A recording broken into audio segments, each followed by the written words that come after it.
ఈ రోజు మనం ఒక గొప్ప శివ భక్తురాలిని గురించి తెలుసుకుందాం. ఆమె ఎవరు అంటే శివుడు స్వయంగా అమ్మ అని పిలిచిన ఏకైక స్త్రీ.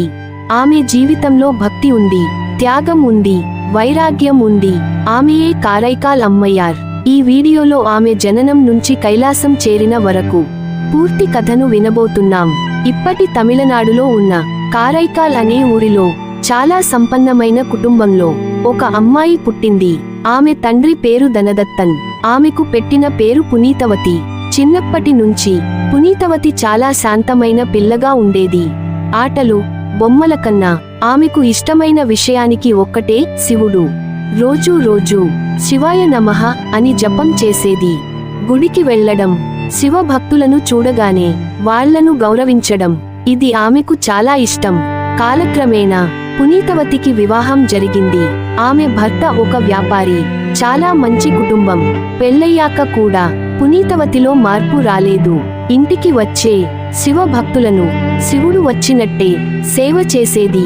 వాళ్లకు అన్నం పెట్టడం, నీళ్లు ఇవ్వడం, వాళ్లను సంతోషంగా పంపడం, ఇదే ఆమె జీవితం. ఆమె భర్త ఇది చూసి కొంచెం ఆశ్చర్యపోయేవాడు, కానీ ఏమీ అనేవాడు కాదు. ఒక రోజు ఆమె భర్త వ్యాపారం కోసం వెళ్ళాడు.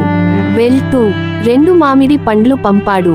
ఆ రోజు ఒక శివ భక్తుడు పునీతవతి ఇంటికి వచ్చాడు. పునీతవతి ఏమీ ఆలోచించకుండా ఒక మామిడి పండును ఆ శివ భక్తుడికి ఇచ్చేసింది. తర్వాత ఆమె భర్త ఇంటికి వచ్చి, నేను పంపిన మామిడి పండ్లు ఇవ్వు అని అడిగాడు.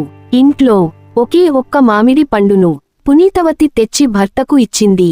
ఆమె భర్త ఆ పండును తిన్నాడు. ఆ రుచి చూసిన వెంటనే మరొక పండు కూడా కావాలి అని అడిగాడు. అప్పుడు పునీతవతి శివుడి ముందు నిలబడి మనసారా ప్రార్థించింది, స్వామీ, నీ భక్తుడికి ఇచ్చిన దానం తప్పు కాదు. నా భర్త ఇంకొక మామిడి పండు అడుగుతున్నాడు, నాకు సహాయం చేయి. అప్పుడు శివుడు పునీతవతి చేతిలో మరొక మామిడి పండు వచ్చేలాగా చేశాడు. ఆమె ఆ పండును భర్తకు ఇచ్చింది. భర్త ఆ పండును తిని ఆ రుచి చూసి ఆశ్చర్యపోయాడు. ఇది నేను పంపిన పండు కాదు, ఇది అద్భుతమైన రుచితో ఉంది. నిజం చెప్పు, ఇది ఎక్కడి నుంచి తెచ్చావు అని అడిగాడు. అప్పుడు పునీతవతి జరిగిన విషయమంతా చెప్పింది. ఇది శివుడు ఇచ్చిన పండు అని చెప్పింది. అప్పుడు భర్త, అలా అయితే శివుడిని అడిగి ఇంకొక మామిడి పండు కూడా తెచ్చి ఇవ్వు అని చెప్పాడు. ఈసారి పునీతవతి భయపడకుండా మళ్లీ శివుడిని ప్రార్థించింది.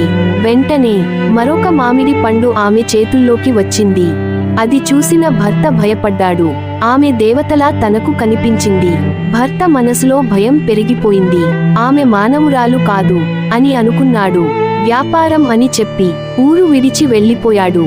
వేరే ఊరిలో మళ్లీ వివాహం చేసుకున్నాడు. పిల్లలు కూడా పుట్టారు.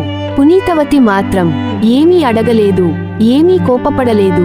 శివుడినే నమ్ముకుని ఒంటరిగా జీవించింది.